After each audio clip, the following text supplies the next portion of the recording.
The grand jury investigating President Donald Trump's role in a hush money scheme involving a porn star will reportedly break for a previously scheduled 2-week hiatus next month and likely won't hear matters pertaining to the case before that, potentially pushing an expected indictment of the former president to late April at the earliest.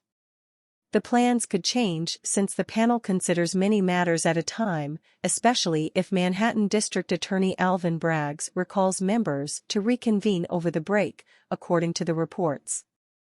But the grand jury is currently scheduled to address other business on Thursday and next week before departing for the Passover holiday and the following couple of weeks, according to Politico, which first posted the news.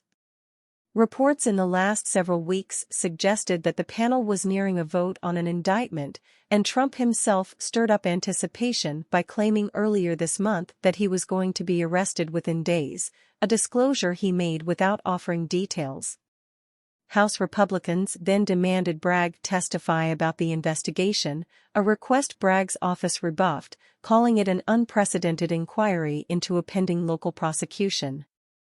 Bragg's office also told House investigators that Trump's comments created a false expectation around a charging decision.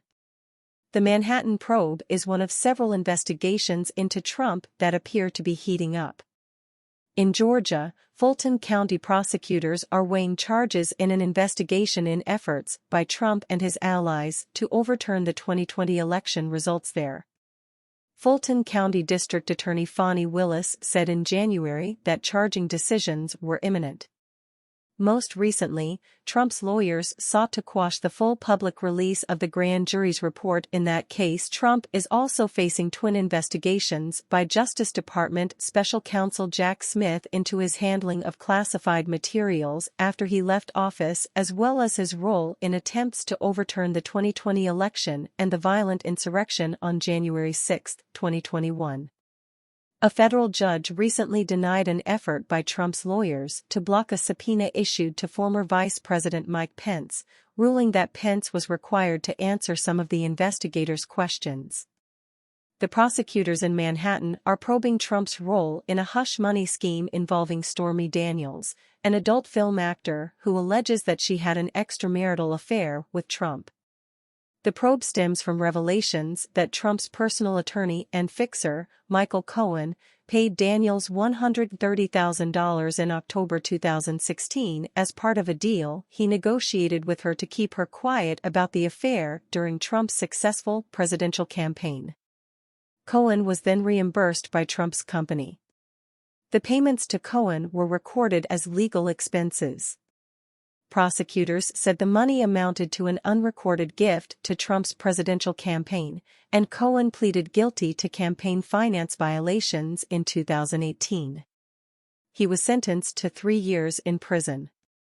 The exact potential charges Trump may be facing and the legal theory behind them have not been made public, nor has the extent of the evidence Bragg has uncovered. Bragg's office is reportedly looking into whether Trump may have falsified business records in violation of state law in reimbursing Cohen. On Monday, the Manhattan grand jury heard from former National Enquirer publisher David Pecker, who testified before the panel for the second time. Trump and other Republicans have repeatedly cast the investigation as a politically motivated witch hunt. Trump appeared to take the perceived delay in an indictment as a sign that the grand jury was reluctant to indict him. "I have gained such respect for this grand jury, and perhaps even the grand jury system as a whole. The evidence is so overwhelming in my favor, and so ridiculously bad for the highly partisan and hateful district attorney, that the grand jury is saying, 'Hold on, we are not a rubber stamp,' which most grand juries are branded as being. We are not going to vote against a preponderance of evidence or against large numbers of legal scholars all saying there is no case here. Drop the sick witch hunt, now." Trump posted in all capital letters on his social media platform, Truth Social. There is no evidence that the grand jury schedule or pace of the proceedings have any bearing on the eventual outcome. I've noticed that 99% of you are not subscribed, so smash the subscribe button and leave a like if you want to see more content like this.